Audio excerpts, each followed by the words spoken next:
One of the most important aspects of Bitcoin to me, or one of the main value adds, is the ability to truly own an asset. I feel like it's one of the first assets in history that we can truly own. When you are not taking custody of it, you're still asking somebody else for permission, right? You have that middleman. You have that third party who controls your Bitcoin. They can decide when you can and cannot use it. So for me, if you're not actually self-custodying your Bitcoin, I would say you don't actually own your Bitcoin. Somebody else owns it. This is the Blue Collar Bitcoin Podcast, a show where average Joe firefighters explore the most important monetary technology of the 21st century. We talk Bitcoin, we talk finance, and we talk shit. Welcome back to Blue Collar Bitcoin. This week, Josh and myself, Dan, are delighted to be joined by Justine Harper. Justine is the VP of Business Development at one of the highest utility and integrity Bitcoin companies out there, Unchained Capital. Justine is a wealth of knowledge on many fronts, but in particular, she's spent an extraordinary amount of time coaching and teaching people about Bitcoin self-custody. Previously, she headed up the continuing education as well as concierge service at Unchained, walking people with all different levels of tech aptitude through the process of holding private keys, multisig, signing devices, and Bitcoin inheritance planning. We cover all these topics during this hour's discussion. You can follow Justine on Twitter at Ms. Hodl, that's at MSHODL, and check out Unchained Capital at unchained.com. The Blue Collar Bitcoin Podcast is brought to you by the makers of the most lit Bitcoin security hardware on the planet, CoinKite. Trust me, their stuff slaps. Yes, I'm a millennial trying to use Gen Z slang. CoinKite manufactures some of the most iconic Bitcoin products in existence, including the OpenDime, Cold Card, and Block Lock. Bitcoin is the world's first digital bearer asset, but you aren't harnessing the power of this decentralized, censorship-resistant ledger if you aren't taking self-custody. Don't delay. Take your security and self-sovereignty to the next level with the Cold Card Mark IV. No product has stood the test of time longer or been used by more serious Bitcoiners than the Cold Card. The newly updated Mark IV is ultra secure, affordable, Bitcoin only, and easy to use. This device can be put in play by beginners, but it also has a plethora of features and applications you can grow into as your aptitude and interest grows. Additionally, the Mark IV is compatible with the best collaborative multisig custody schemes out there, including Unchained Capital's, which we discuss in detail during this episode. Check out all CoinKite products at coinkite.com and use promo code BCB for 5% off select products, including the Cold Card. Without further delay, enjoy the episode. All views and language expressed by the hosts and guests in this podcast are solely their personal opinions and do not reflect their employers or organizations they are associated with. Do not treat any of the content in this podcast as investment advice or as an inducement to follow a particular strategy. This podcast is for entertainment purposes only. Justine, absolute pleasure to have you on BCB. We are huge proponents of the signal you're putting out, the signal Unchained is putting out. And we'll see where this conversation meanders today, but plan is to explore what I think will be some really fundamental, hopefully practical concepts about Bitcoin self-custody, collaborative custody, multisig, inheritance planning, that sort of thing. Thanks for giving us the time. How are you today, Justine? Well, thank you guys for having me. I'm big fans myself, and I'm doing great. The weather's finally cooling off a little bit, so I'm going to stop complaining about the humidity and just been chucking along. If you work in the Bitcoin space, you never stop, right? So that's one of the beauties. So it's been a good day. So yeah, I'm glad to be here. Speaking of the weather, Justine, where are you located roughly? Austin? Is that the home base for you? I like to claim Austin, but no, I'm actually in Virginia. So Okay. I'm new to the East Coast. Austin has my heart, but it doesn't have me on the weather. So I like to get down there as much as I can. It definitely is home front as far as for Unchained and Bitcoin Commons. But yeah, I'm out in Virginia. We just get the worst of everything here in Chicago. And yes, we are talking about the weather off the bat, which is kind of pathetic, but we do get the worst of everything. Like, we get the insanely humid, like, it gets so hot in Chicago. I think a lot of people that live in the South don't understand, and then they come up here and get just bitch slapped across the face by the humidity, and they're like, wow. And then the winters are bitter. They're like Minnesota winters with swampy summers. It's a shitty place to live, Josh. Why in the fuck do we live here? Seriously. I don't know, man. Don't say that in front of my wife, though, because she's been angling to get out of here for like 10 years and Oh, no. just not ready yet. So the one time I went to Chicago was in the middle of January to visit some college friends, and it was like wind chill -40. And I just remember having to cover every inch of yourself just to go outside and find pizza. The food was phenomenal, though, but I am due for another trip that maybe has better weather. I'm thinking of Greg Foss telling us about Canadian winters. He's like, you guys got nothing in Chicago. And in Canada, you can feel your nose hairs freezing when you breathe outside. So we don't have it the worst, but we're pretty close. Pretty bad. Justine, introduce your background to our audience, how you journeyed into Bitcoin. Who are you? Absolutely. Well, my name is Justine. I'm currently the VP of Business Development at Unchained Capital. It focuses on self-custody and then Bitcoin native services built on top of that. My background, though, I was a homesteader. I was a gold holder. I was removing the middleman as much as I humanly possibly could. I was creating my own beauty products, right? Making my own lotion because I didn't trust the store's version of it. And came across Bitcoin. This was probably 2016 when I first heard about it. And from a philosophical standpoint, it made sense. Remove the middleman, an asset you could actually own and control. Nobody could take it from you. Nobody could inflate it. And I went and looked at it and was like, wow, this is clearly not for me. What is this Bitcoin key and address thing and cryptography? Like, what is this? So from a technical standpoint, it was a little over my head. And then maybe 2017, an alternative news source was sort of talking about this cryptocurrency and Bitcoin and social networks. And at the time, I had kind of built my own local business and was teaching DIY, like how to create these products yourself. For me, it was always education, was empowerment. I don't want to sell you a product, I want to teach you how to make it, because they think that empowers you to take on the next step, to do something else, remove the middleman from some other aspect of your life. So unfortunately, my first touch wasn't Bitcoin. It was a shit coin. It was a social network. It was Steam. It was a social network where you post blogs and you earn crypto. And so I was already making these tutorials. So I was like, all right, I'll post some stuff. Got upvotes. And then I was like, oh, this is interesting. So that was actually my bridge. That was my learning place. I learned what a key was, what a wallet was, what a blockchain was. And then I went back to Bitcoin and was like, oh, this all makes sense now. And to be honest, I didn't understand the difference, which I think a lot of people still don't, which is why I have a little bit of grace with newcomers. They don't get that crypto is not Bitcoin. They think it's the same. So I went back to Bitcoin and was like, I get it now.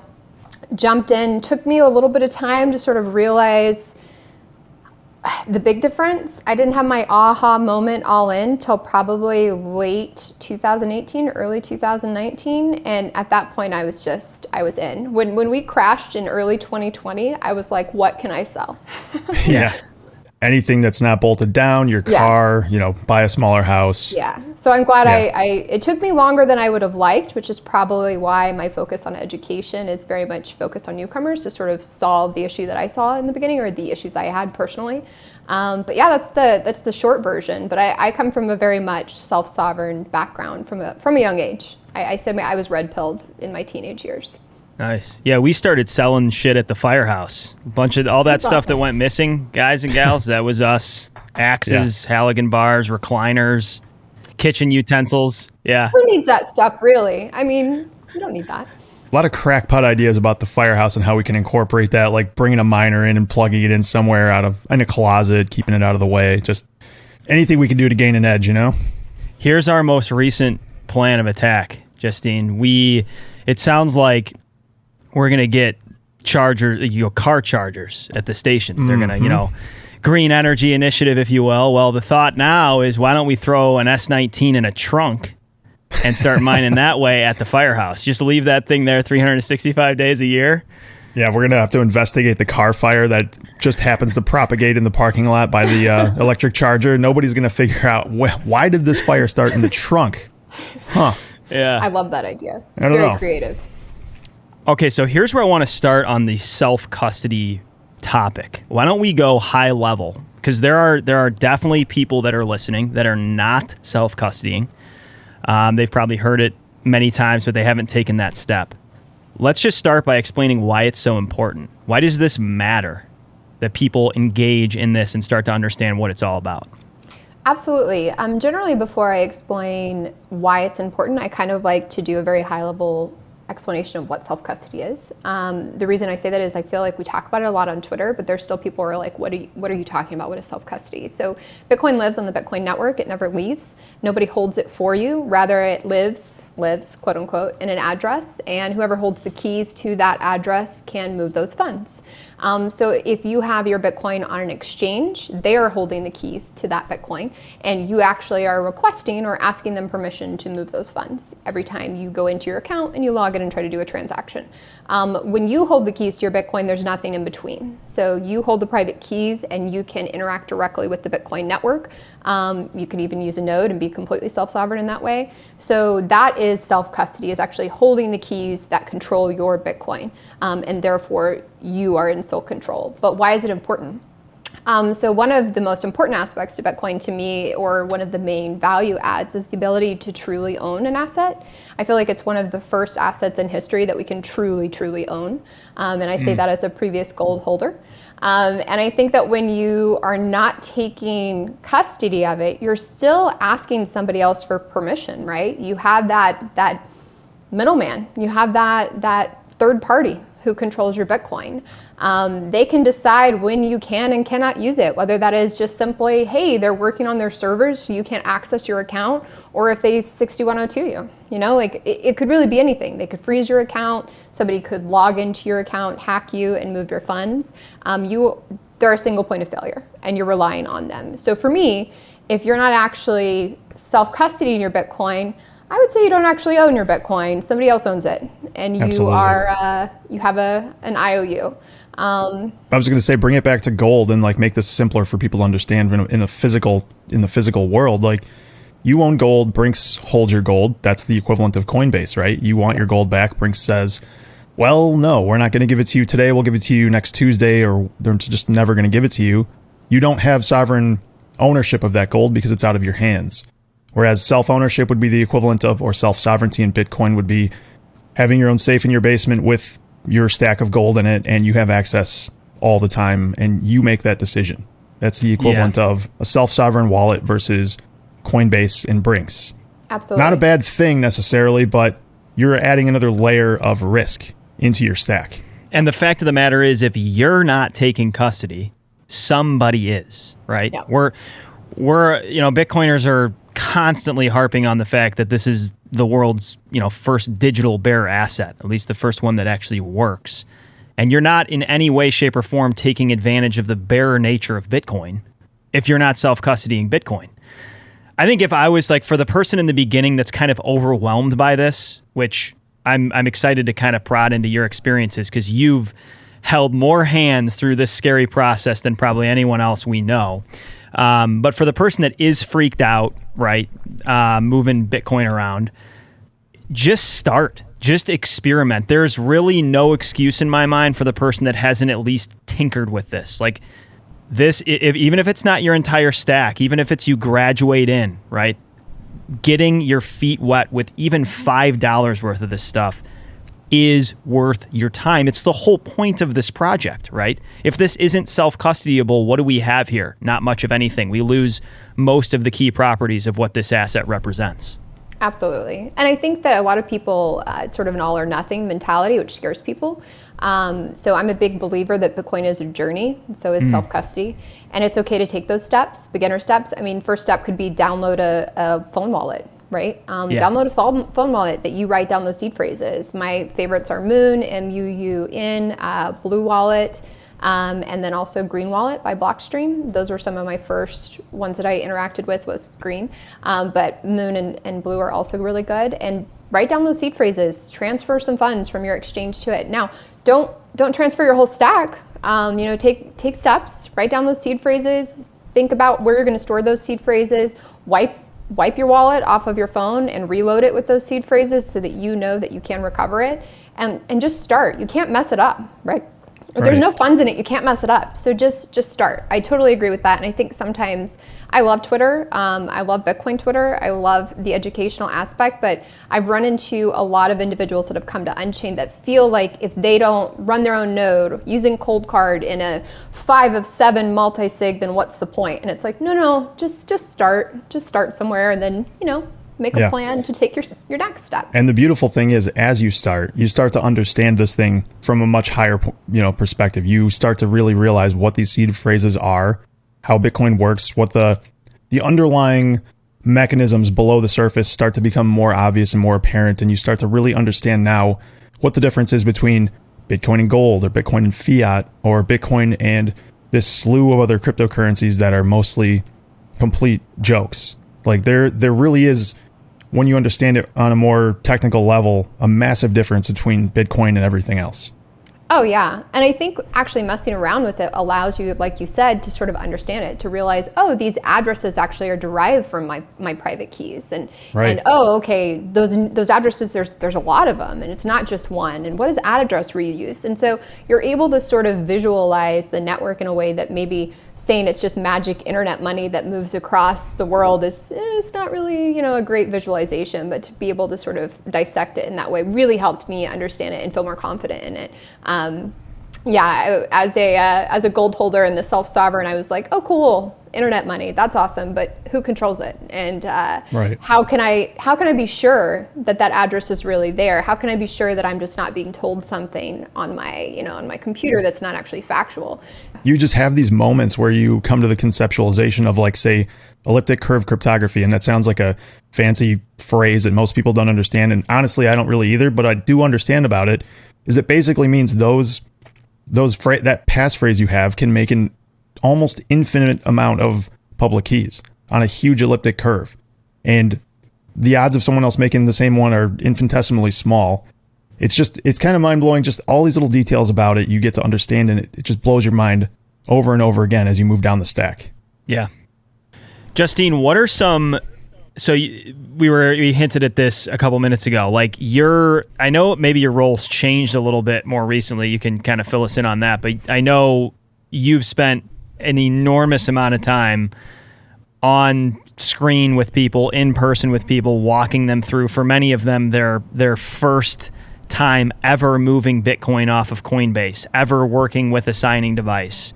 What are some of the most common concerns that people have initially when they take the step into this? And then maybe it'll be a two-part question. What are some of the most common mistakes you see people making as they begin on this path? Yeah, no, those are great questions. And yes, when I started with Unchained, I started in the concierge department, which has grown substantially since I started. Our whole company has. But concierge is a one-on-one service people can opt in for. You jump on the phone with an individual. They usually have never held private keys. They've never set up a hardware device or signing device. They have their funds on Coinbase, or maybe they have their funds on using Trezor or Ledger, but they don't really understand what they're doing, even if they think they do, and they're upgrading to multisig. So it definitely allowed me to sort of see a lot of the hurdles and the misconceptions that individuals had, and therefore I think that sort of developed the way that I explain things is based on that. I've helped hundreds and hundreds of people hold their private keys, and yes, at the end, when you can help an individual move their funds off Coinbase into an address they hold the keys to, it's huge. The look on their face, it's just pure empowerment, and that's the future for me. Like, that's what matters. The rest of it I don't care about. Let's put the power into the hands of the individual and give them full control of their assets and their wealth. With that being said, to actually answer your question, some of the things, the concerns, most people's concern is them messing up. They're going to mess it up. They actually trust Coinbase not to mess it up more than they trust themselves not to mess it up. Where do they put their keys? How do they know that they can trust this device, which you shouldn't trust the device, right? So those are usually the biggest concerns, is like lack of understanding and also fear of centralized points of failure. And the biggest mistakes I've seen are people trying to make it too complicated, adding too much complexity too quickly, and then they just end up with everything, all their pieces of information, all their backups, all their devices in one place. And what's the point, right? Look, why add the complexity if you're just going to throw it all in the same place? And I think sometimes it's just because Bitcoin's complex and there's not really a clear guide. It's not step 1, step 2, step 3, right? Because it is so subjective and there's all these different ways that you can approach it. So those would be my mistakes I see, and then the things that I think people are normally scared of. Having been in this custodial role, what are does a horror story come to mind for you? Somebody calls and they are panicked because they lost their keys. They did something, not understanding what they were doing. Is there a major horror story that pops to mind that you can tell us? I will say that a lot of you come across a lot of mistakes. Luckily, most are solvable. I haven't seen a client lose money, which is the worst nightmare, right? But I mean, there have been horror stories that I've heard that I wasn't involved in. I would say my own personal one was helping someone sort of walk through the process, get their seed phrases, and then, maybe like a couple months later, they send an email and they're like, wait, I think I messed up. And it's like, what? And they're like, oh, I sent my seed phrases off to this engraving site to have it engraved on steel. And I'm like, oh my word. Now, luckily, jump on the phone with them. Let's move your funds, first of all, away from that setup to where a place that you have control and those keys have not been compromised. And then let's rebuild. Let's wipe those devices. Let's get new seed phrases, new keys, and let's recreate your multi-sig setup and then move the funds into it. So no issue there, but it was definitely sort of just not really realizing that those seed phrases are your key. And if you share it with someone, then they can access your funds, and you should never send it to anyone. Worst case scenario, worst nightmare situation I've heard of are people using a passphrase and forgetting it and losing access to that passphrase and therefore losing their funds. And even if they have a multi-sig setup, which the whole goal is to eliminate single points of failure, and then you add a passphrase on top of that, your passphrase is a single point of failure. So I'm not... Wait, just to clarify there, I'm curious, do you mean a passphrase that is all-encompassing on that multisig, or you mean an individual signing device in that multisig? For each key. Okay. I was going to say, I wasn't familiar if you could do that on a spanning an entire multisig, like a key over the top of it. I didn't think so, but it may be the case. Okay. Yeah, so for each individual key. So what a lot of people will do is they don't realize they're actually adding a passphrase in. Sometimes because of the way that the devices implement it, they feel like they're adding their PIN in or something. Yeah. And they just sort of, they don't even know what they did, or they thought, oh, this passphrase adds additional layers of security, but at the end of the day, my seed phrases do the same thing. They add those passphrases, they lose access to them, and they don't realize that the seed phrases alone now are not enough to recover. And this usually is, I should clarify that I think the nightmare scenario was in a single sig situation where they were moving to multi-sig and they couldn't remember the passphrase for their setup. I think we actually helped walk them through that, and just through trial and error, figured out one needed a capital letter when there was a lowercase or something. But yeah, I mean, there are sort of ways that you add this complexity that becomes an issue. I know there are a lot of people that are very into passphrases, and I will not say you're wrong, but I will say that they're not great for everyone. So to each their own. As you talk, I'm putting myself in someone's shoes at, say, Unchained, right? Speaking to someone for the first time that's, let's say, newer to Bitcoin, certainly new to self-custody. The challenge is everybody's used to the current system, where the other person on the Zoom call or on the phone can rectify funds and has total control over the account. As good as collaborative custody is incredible. And the reason it's incredible is because the user remains autonomous over their funds. But with that comes freaking responsibility. Even in a collaborative custody environment, and I see you just nodding your head, you have to impart to the person on the other end of the phone, you can fuck this up, sir. I know it's very unlikely, but part of the autonomy is that you have to maintain one of these 4 items. And if you don't have one of these 4 items, there is nothing Unchained can do. You're there to mitigate risk, but you can't hold someone's hand through a torrid river landslide. If they've lost their shit, it's gone. I guess let's just parlay that into what is collaborative custody. Explain what it is and how it works. Absolutely. So yes, I mean, I think freedom comes with personal responsibility, and so does self-custody. Collaborative custody allows you to be able to fuck up more. But you still have to, like you said, at least have one of those 4 items, right? So what is collaborative custody? So collaborative custody is just inviting like a third party, a trusted third party into your setup without giving away control. So in our current setup, or just speaking of Unchained specifically, we use multisig technology. It's Bitcoin native. We didn't make it up. You can do multisig without a collaborative custody partner, but we use 2 of 3 multisig. And this allows the client or the individual to hold 2 of the 3 keys. And we hold 1 as a backup. So in multisig, how this works is you create an address with multiple keys, and then you assign a certain number amount needed for the quorum to sign for that transaction. And in this case, it would be 2 of 3. So in a 2 of 3 multisig collaborative custody setup with Unchained, you as the individual can always go move your funds without Unchained. You use your 2 keys. You don't even have to use our interface. You can interact with the Bitcoin network in any way, shape, and form you want. You can use a different wallet interface.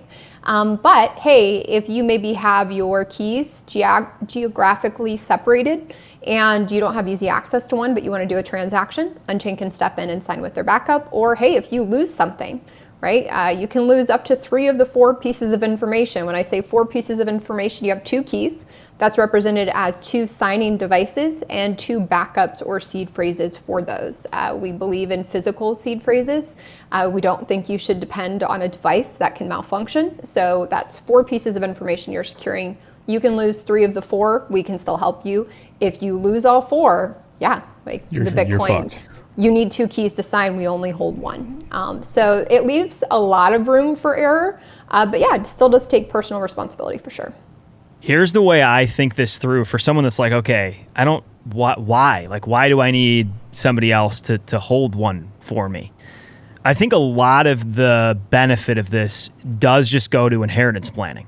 Your Bitcoin self-custody plan is only as strong as what happens after you die. Unless you want to donate your Bitcoin to the network, which all the power to you. But I have a family and I'd like them to have their hands on the hard-earned capital that I've set aside during my lifetime. So your weakest point is what happens when you die, right? That your setup has to withstand that event, okay?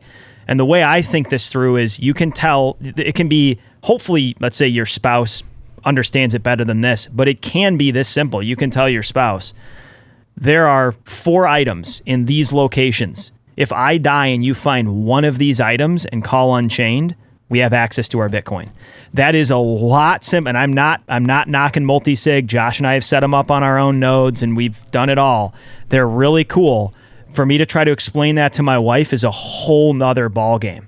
And I mean, a whole nother ballgame. For her trying to get into my Sparrow multisig with my 3 cold cards, like, it's cool, but it does not withstand that test, at least in this household. So for me, the word that comes to mind with Unchained is just inheritance planning. This is borderline goof proof as long as you've explained where these items are. Anything else you want to kind of fill in there?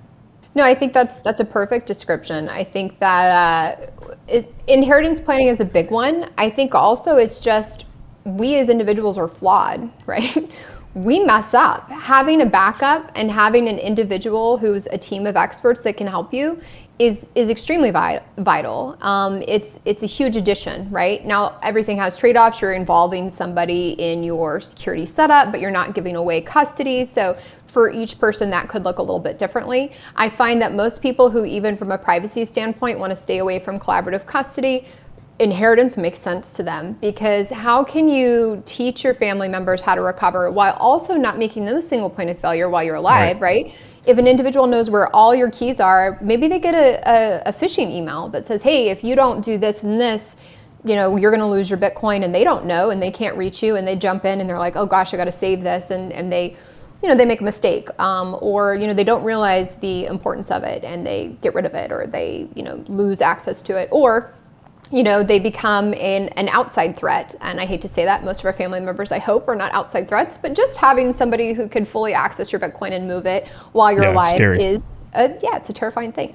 What I was going to ask is, I think most people, let's just assume most people that listen to this are apprised enough to understand that they have a cold card, they have their seed phrases, but inheritance brings another aspect of it, which we're talking about, which is leaving behind some direction on how to recover these funds. So the problem that I have, and the problem that I think a lot of people have, is what do I do with the directions? So you don't want to disseminate them too widely, because then the people who are left behind very likely won't find them. But you also don't want to centralize everything. Let's say I use Unchained. You guys are holding a key. I have two others. I make a notebook that is full of directions and pins and all the things that they would need to recover. I guess the biggest problem I have is, what do I do with this thing? Where do I put it? I mean, you could go to a lawyer, like an inheritance lawyer maybe, but do you trust that guy? Do you trust, especially a lawyer? I mean, who trusts lawyers? Just Carlasare. That's the only lawyer I trust. Carlasare is the only one. Do you guys have recommendations at Unchained for that aspect of this? So if you're using collaborative custody, the instructions that you need to give are much less. Truthfully, an individual just needs access to one piece of information, and that could be a seed phrase. And in a multi-sig situation, that seed phrase is not enough to spin your Bitcoin, so it's not a single point of failure, right? Right. So in that situation with Unchained, what could happen is you have to work to ensure that the individual that you want to have access to your funds is given legal right? To your funds, it's title versus possession. If they have a seed phrase and they come to us, we need information to show that they are now the heir of your estate, right? And that depends on your local laws, local things that you would need. We do actually have an inheritance planning webinar that is on our YouTube channel that you can access, that Jeff Vandrew goes into all the specifics that you would need as an individual. We'll link that in the show notes. That would be great. And then, so your family member could come to us with one key. What that looks like, it could just be the seed phrase. We can help them set it up on a device. We then could help them set up their own multi-sig custody solution if they wanted it, and then move the funds with our key and your one key to now a collaborative custody solution that they have the keys to, or some other address that they have the keys to, or if, God forbid, they're trying to sell it, we can help them move it to an exchange if that's what they want to do. You guys guarantee you can talk them out of selling it? Because my business is riding on the answer here. It's an opt-in feature you can do. I'll just get on the phone and yell at them. Actually, Parker would be better at that. We'll get Parker on the phone for that. But so you don't need a full map, because that's the scary part, right? Is if you have a full layout of here are where all my keys are and here's exactly what you need to do, anybody who accesses that, what's the point of you even separating your keys? That right there is a single point of failure. So with our collaborative custody inheritance plan, it's a little different. I think I'm going to put it explicitly in my will that the heir of my estate must speak with Parker Lewis. Like that's part of it. This is a quick aside. I read this article last night and it was like, it's creepy. So there's a company, I can't remember off the top of my head what they're called, but we'll link them in the show notes because this is hilarious. They use AI and they have you sit down with this AI and talk for like a couple of days so that after you pass away, this AI will reanimate you at the funeral, and people can ask the AI questions and it will respond to using your voice and your likeness. Totally crazy, bombastic stuff, which 10 years from now, who knows where this is going to be. People are going to be carrying around holograms of grandma.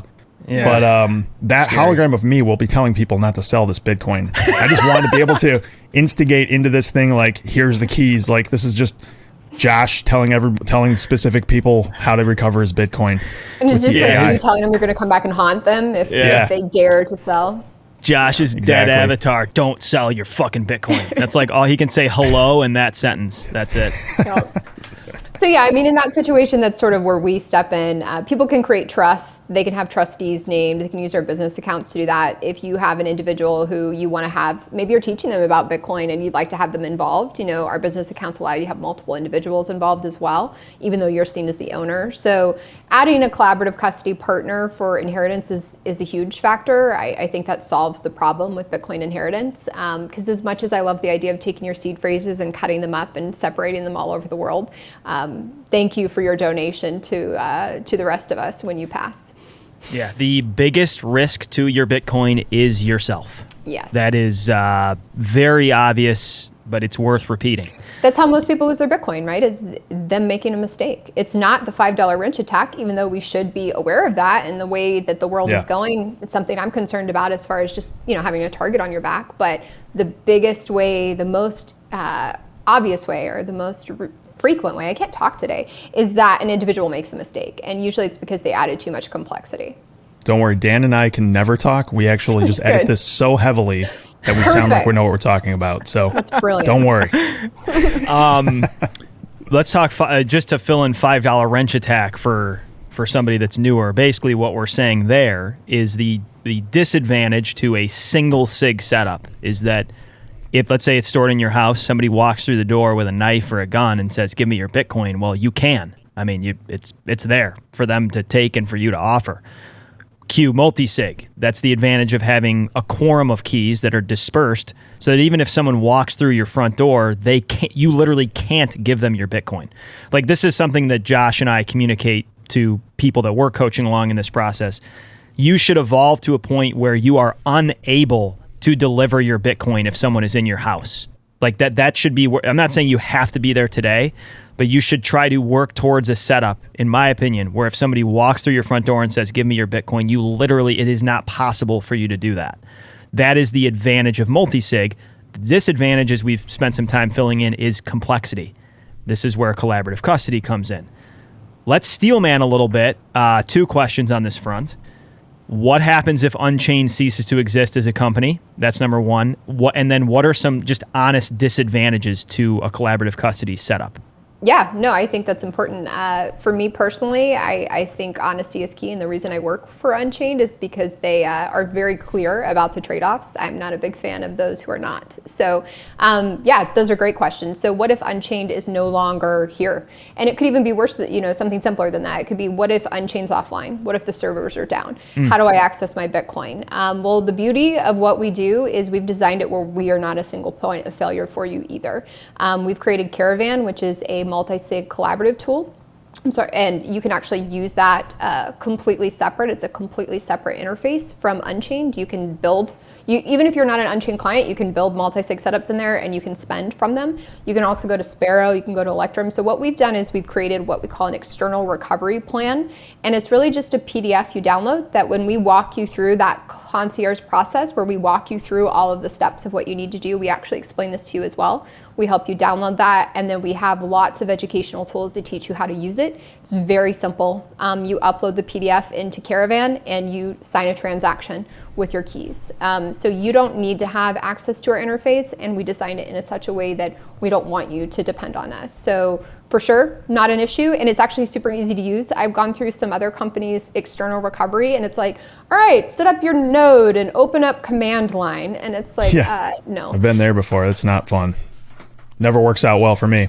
Exactly. It's super easy. Caravan, go there, upload PDF, done. Sign with your keys.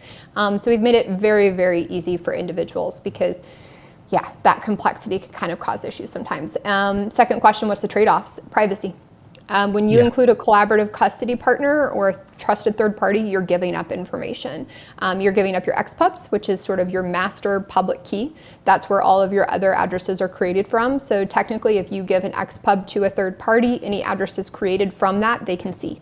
You're also giving up your personal information to set up an account. We're a financial institution. We do have to do minimal AML and KYC, as much as it pains me to say that. But that is doing business in the US right now, unfortunately. And so we try to eliminate risk with that by doing it all in-house, internally, and not depending on third parties for that.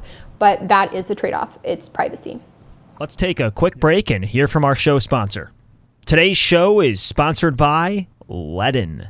Ledn is a very unique financial services company with a highly principled, Bitcoin-forward perspective. Ledn is the first ever digital asset lending platform to undergo a formal proof of reserves attestation. This is where an independent public accountant consistently attests that the company is properly accounting for client assets. Simply put, this company mirrors and embraces the transparency, accountability, and auditability of the Bitcoin protocol and network itself.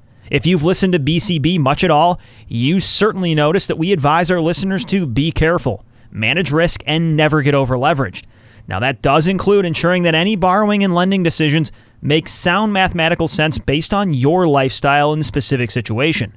Where available in your jurisdiction, Ledn offers a menu of powerful financial services. Keep ownership of your Bitcoin and access dollar loans with Ledn Bitcoin-backed loans. Harness your Bitcoin holdings to buy a new property or finance the home you already own with the upcoming Ledn Bitcoin mortgage product. Save Bitcoin and USDC to have access to Ledn dollar loans or their trading service if available. You can look into Ledden's well-architected menu of services at ledden.io. That's LEDN.io. And visit start.ledden.io/bluecollarbitcoin and sign up to get $10 USDC for creating and funding an account. All right, back to the show. Yeah, that is that was a question I was going to ask too. Like, put on my tinfoil hat for a second, and that is probably the biggest issue that anyone, especially Bitcoiners who are, down the sovereignty rabbit hole, are going to have, is the privacy. I mean, assume that at some point in the future, people start eyeing this stuff a lot closer and they want to know who owns it and where. That privacy could be rather important.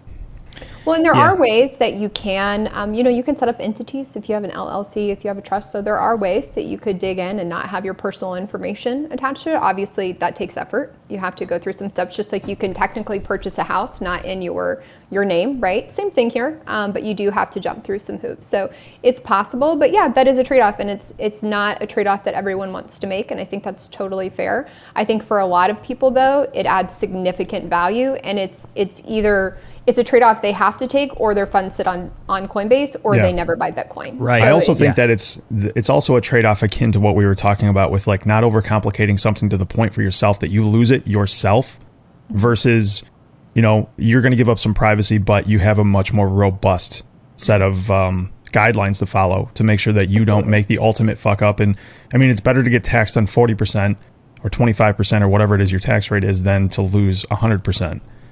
Well, and I think it's important to note, too, that I think a lot of people talk about the privacy trade-off in collaborative custody, but perhaps they're not super clear on what that means. So if you have an account with an exchange that KYC'd you and you move it to an address, they already know.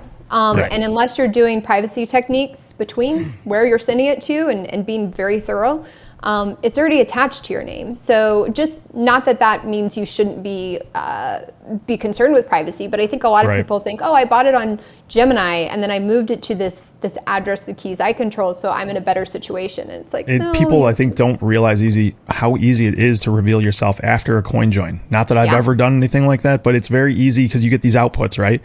If you mix those outputs back together, at any point, you're done. Or even the other people that are involved in that coin join, if they're dumb enough to do that, they're revealing more and more and more of that entire scale. So in most cases, it's almost impossible to do that with not making a mistake. I think you have to do a lot of research before. You have to it's the journey, right? I'm still on my privacy journey. But hey, early on, I was paid in Bitcoin for something, and I didn't even consider the fact that it was a totally non-KYC stack, and I had it somewhere, and I happened to be holding it in some sort of multi-sig setup, and I had purchased Bitcoin in a dip, and I was like, oh, I need to move that over to this, and I'll move it to that one. And it took me a couple weeks to be sitting there and be like, oh my God, I just doxed that stack that I didn't even consider was KYC free. Yeah. So I mean, it's something that I think is very easy to do. And so, hey, privacy is vital. I think it's a human right. But it is complex in Bitcoin. You have to work at it. And so I think it's unfair to say that, like, oh, this is a huge trade-off for this, but not also be clear about all of the other ways that maybe you've already made that trade-off. And hey, maybe the value add here actually is worth it for some people. Yeah. Your point is right, though. If you're worried about the privacy at Unchained, your Bitcoin would necessarily need to be non-KYC'd. If it's KYC'd Bitcoin, it doesn't really make any sense. And I think a lot of people don't put that together. And I think what we've just worked through is just a testament to the fact that there is no one size fits all in the self-custody realm. And that's why you need to start experimenting and exploring. There's trade-offs to every solution and scheme. This is certainly a giant leap forward from having it on an exchange. And for a lot of people, it's worth a trade-off. But that's a decision you have to make for yourself after trying different things, I mean, and it's not for everyone, but it is a trade-off. And I think a lot of people think that multisig is complicated.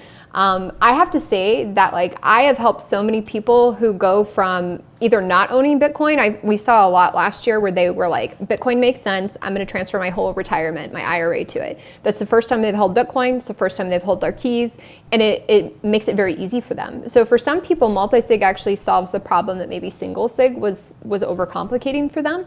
So like multisig doesn't have to be complicated, and it's not technically always need to be like your second or third step in your self-custody journey. Like for many people, it's their first. And yeah, there are trade-offs for sure. You got to consider those. This next question could apply to any scheme, whether it's single sig, multi-sig, unchained, not unchained. Let's just talk through some basics of how to store devices and seed keys, like what locations make sense. Any mistakes you've seen in these areas? Just let's talk about the nuts and bolts of storing private keys. Great question. Very subjective, right? Everybody has different attack vectors, and everybody has different access to different secure locations. So our optimal solution, our recommended of ultimate security, is you have those 4 pieces of information. Now, depending on your setup, that's going to look differently, right? So maybe you only have single sig so that you have one device and one seed phrase. The way you store those things, though, is going to be different than if you have multi-sig, because you have a single point of failure. Each of those pieces of information, the device or the seed phrase in a single sig setup, can be used to spend your Bitcoin. They don't have to have your device. They can take that seed phrase and put it into another device, sign a transaction, and move your funds. So the way you store it is going to depend on your setup and also what attack vectors you have. But our ultimate setup for our clients, which would mean they're holding 4 pieces of information, is to separate those in 4 geographical different locations. What that looks like to you could be in the same town. It could be across the country. It could be maybe you have a device in your home in a safe, and your seed phrase is in a steel plate buried in the backyard in a coffee can that only you know where it is, right? I mean, those are technically 2 different secure locations. Or a seed phrase is in your shop that's separate from your house, or in a place of business. You want to protect those seed phrases from whether and where. So metal plates, lamination, those sorts of things should probably be considered.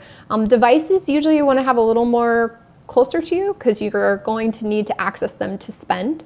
So sometimes maybe that looks like having one in your home, having one elsewhere. Again, if it's single point of failure, single sig, having that device in your home does technically open you up to somebody else being able to access it. Maybe it's not the $5 wrench attack that we talked about. Maybe it's a maid who accesses it. You know, you have people in your home.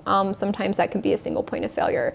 But specific locations, safes are great, fireproof safes. I'm back and forth about a safety deposit box at a bank. I think that's technically a safety single point of failure. In multisig, it's less of an issue because nobody can do anything with that, but I would maybe not consider it as like a long-term storage because I can't guarantee that I'll have access to it. If you're using multisig, you then can incorporate perhaps family members. Hey, if you have a friend who you trust to hold one piece of information that they can't access your funds with, maybe they have a safe you can use. So specifics of where that looks like can look very, very different depending on the person, but you want to eliminate single points of failure. That should be the goal. If we can add our 2 cents as firemen, Please. We would also say 2 locations in the same home is not ideal because even if you have it backed up on metal, you're going to be looking at a giant indistinguishable heap of rubble, and finding, say, a 4x6 charred black metal plate that was in your basement is going to be real challenging. But you're going to find it because you have to. Depending on how much is on there, you're going to find it. But ideally, not 2 locations in the same home is not best practice in our humble firefighting opinion. Totally agree. Well, and that's the thing is like, if you're in collaborative custody, okay, maybe that's all you can do right now, right? Maybe your first stage is taking one piece of information, one seed phrase, and separating it out. Because even though you technically do have a single point of failure there, your house burns down, right? Unchained does have a backup. and they can help you recover, right? So depending again on your setup, this can look differently. When you have multisig, you're eliminating more single points of failure. When you add in collaborative custody, that also adds additional sort of security there. So sometimes for clients, for ours, it's like maybe 4 separate locations right off the bat is too hard for them. It's like, okay, bare minimum, take one of those seed phrases and you're going to separate it from the other 3. So if your house burns down tomorrow, you're still good, right? And then your next step is going to take another piece of information and go find another secure location. And then you're going to find another secure location. So it's okay. It doesn't have to be all or nothing, but just make sure that there's not one thing that can happen that removes you from your Bitcoin. That just try to eliminate the single point of failure is the goal. That is the key. Great advice. What is it that concerns you the most about the Bitcoin community as you size it up, especially on Bitcoin Twitter? So I should clarify. I don't think that there's one Bitcoin community. I think that there are many sub-communities within Bitcoin. I think there's Bitcoin Twitter, right, which is a lot of the Bitcoin community that we interact with. I think there are a lot of Bitcoiners that aren't on Twitter, and I love that personally. So if we're going to talk specifically about the Bitcoin community on Twitter, I assume, Bitcoin Twitter, I would say, and I'll try not to get in trouble here, that my concerns would be No, get in trouble. I'm going to get in trouble. I'm easy to disagree with, and I'm okay with that. Blue Collar Bitcoin Podcast, the place Bitcoiners come to get in trouble. Yep. I'm okay with that. It's a safe space. Perfect. The day I'm not pissing people off, I'll be concerned about what I'm doing with my life. But we're kind of obsessed with ruffling feathers, avoiding dogmatism, and blowing up groupthink. So have at it here. Well, Justine. hey, one of my biggest concerns is groupthink. I think that there's a lot of groupthink happening on Bitcoin Twitter. There's not enough critical thought. And I think it's normal. I think it's a normal part of sort of adoption. But I think I had this illusion that Bitcoiners were independent thinkers, critical thought. They were the opposite of what I see in society now. And what I'm sort of realizing is, hey, like Bitcoin's for everybody, right? And there's some psychopaths who use Twitter and they happen to identify as Bitcoiners. And that's okay. I'm okay with that.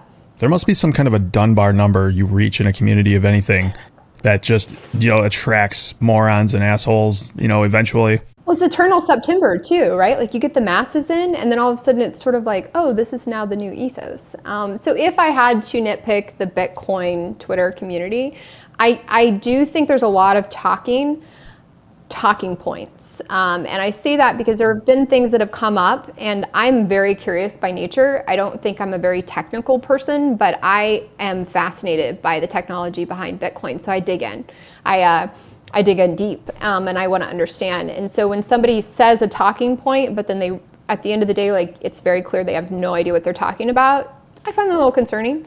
I think it's okay. You don't have to jump in. I think back a couple years ago when a wonderful group, Dirtbags, made a joke where they started talking about cheese. After a Zoom meeting, they all started tweeting about cheese. Bitcoin was cheese. And they just didn't answer any questions about why. They just full force in Bitcoin is cheese. People started tweeting about Bitcoin being cheese who were not in that group, had no idea why they were tweeting about cheese. It just was the cool thing to do. So now Bitcoin is cheese. And I thought that was like a perfect example about kind of in an online community, people start rallying a thing that maybe they don't understand. And I find that a little concerning when it comes to sort of discussion around updates, discussion around improvements, discussion around, sort of policy, that sort of thing. But at the end of the day, I don't think it's like a vital thing. But if I'm nitpicking the Bitcoin Twitter community, that would be it. Man, do I resonate with the talking point thing. I feel like I'm seeing more of it having been in for 5 years and we're guilty of it.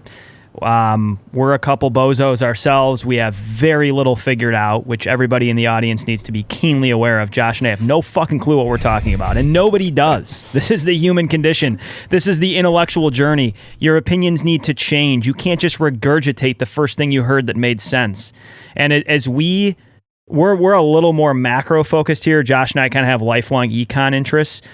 and once again, we're guilty of this too, but you have these people that literally were exposed to macroecon because of Bitcoin, and they're 3-book experts. They've read 3 books from mainline Bitcoiners, and they're masquerading around as though they have a deep understanding of macroeconomics. Right. It's like, you don't. You need to recognize that responsible, thoughtful, kind people have very different opinions than yours. And this is pointed as much as us as anybody else, but it has gotten a little bit adorable on Twitter, the confidence with which some people come forward with ideas. Like, we have to maintain a learning posture. Yeah, you should always be learning. It goes back to that whole, there's a graph that I'm picturing in my mind. It's basically the beginner's hill. As you start learning anything new, you get to this plateau of the beginner's hill where you think you've reached the apex and you think you understand something deeply and keenly. And it takes a lot of maturity, and it takes some time to then just breach that and then realize, holy shit, the peak is way out there. I'm not even close. And there's always another rabbit hole. Exactly. And it takes a lot of maturity to have the understanding that I'm very likely not at the apex. I'm very likely somewhere on the way up, hopefully. Hopefully I'm not standing on the beginner's hill thinking I know everything. That's the worst place you can be.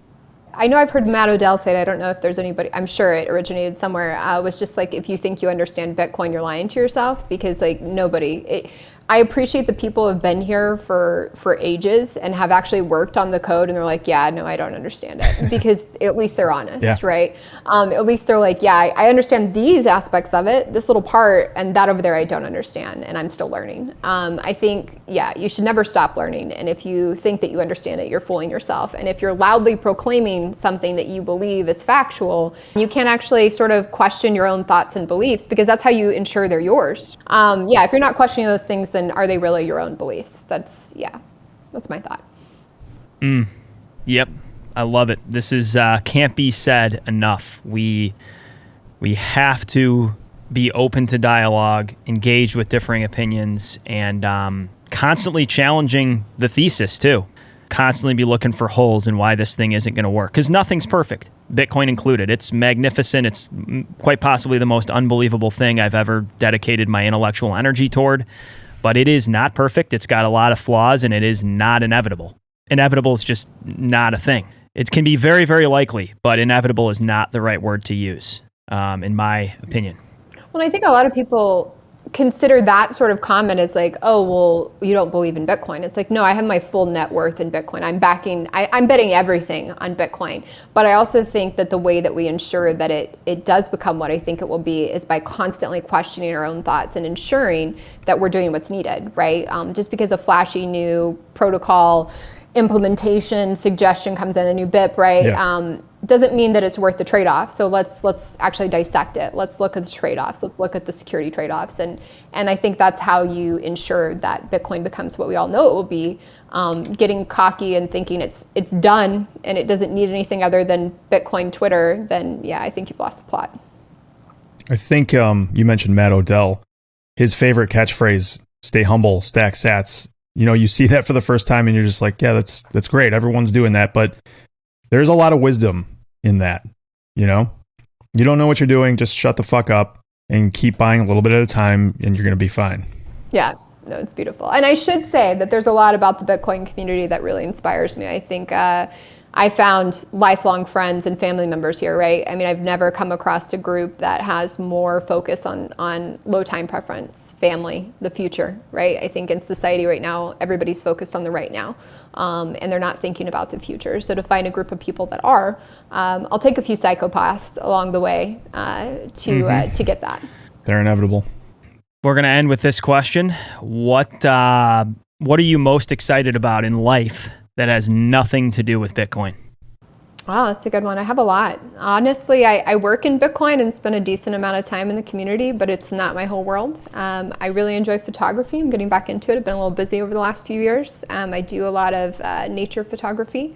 Love cooking, spending time with family. I show my love through food. I love sitting in a room and just talking about life and society and the relationship between individuals. I've been getting into a lot of like men and women, and not just like romantic relationships, but sort of how they at some point in time were sort of designed to be in harmony, and how our current society has sort of broken that. And I feel like there's this renaissance of people trying to get that back. Yeah. I agree. Yeah, I have to be in nature all the time. So I have a lot of them. So outdoors, books, photography, cooking. Yeah. Ooh, as far as books, what would be what's a book that you've read recently, or just one you love that you would recommend? My favorite book is East of Eden by Justine. Not a recent read. I am recently rereading it, but really, really great book. My all-time favorite book there. If we're talking Bitcoin, which I know this is a Bitcoin podcast, and I did go for like a year of not reading anything except Bitcoin books. So my new goal right now is to read non-Bitcoin books. But Bitcoin Clarity, I think, is a really undervalued book. I think for newcomers, it's great because it explains the more complex technical aspects in a really easy to understand way. I actually think it's one of the best books as far as explaining that. I know, obviously, I've got Bitcoin Clarity. Have not read that. Have not even heard of it, Josh. Yeah, I haven't heard of that one either. Wow, we're going to check that out. It's a very Zen cover, too. Yeah. I like that. Yeah. Justine, this has been awesome. Hopefully not the last time we have you on here. Appreciate your time today. Give our audience a handoff to yourself, Unchained, whatever you'd like here as we close out. Perfect. And yes, thank you so much for having me. This was a blast. Thank you. Yeah, you can go to unchained.com, and we have a great blog there. Parker Lewis's Gradually Then Suddenly is great for individuals coming into the space. I've helped develop our continuing education department. We have a ton of webinars that will help walk you through your Bitcoin journey. That's the goal, is to kind of keep you going. So check those out. Those are things that we're spending a decent amount of time on. We feel like education is empowerment, and that's sort of where my passion is.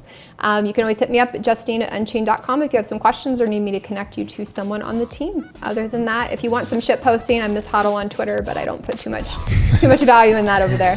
We love good shit posting. Thanks again. Thanks so much for listening into the show. If you enjoyed this discussion, be sure to like or subscribe on whatever app you're using for podcasts or on YouTube. And if you have an extra minute, go ahead and leave us a review. We are also active on Twitter at blue_collar BTC, and our email address is bluecollarbitcoinpodcast@gmail.com. We invite questions, comments, or inquiries of any kind. We look forward to you joining us again on the BCB Podcast.